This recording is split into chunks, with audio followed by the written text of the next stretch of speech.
Like, comment, and subscribe. नमस्कार.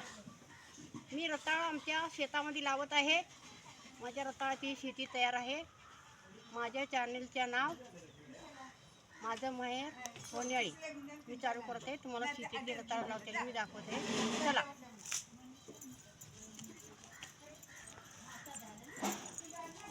ही अशी रताळ असं डबरं काढून लावायचं आणि त्याच्यानंतर त्याला शेणखत वगैरे घालायचं. भरपूर पीक येते मग त्याला. आणि मुळं अशी सगळी खाली गेली पाहिजे मातीत, त्याच्यामुळं मग हे भरपूर येते. मातीत मुळं गेल्याच्या नंतरच येते, तोपर्यंत येत नाही. आणि हे बघा असं काढायचं, काढून अशा फांद्या अशा रवायच्या, अशा आडव्या.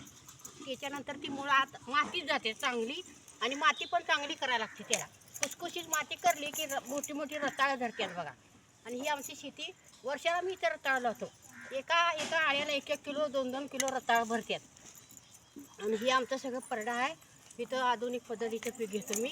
त्याच्यात मिरच्या वगैरे सगळं येते. मिरच्या, झेंडू, फुलं सगळं घालते मी त्याच्यात.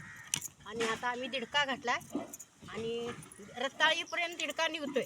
दिडकीच्या शेंगा वाल घातला आहे, तोपर्यंत त्या दिडकीच्या शेंगा निघतात. मग नंतर रताळाला भर घालायची.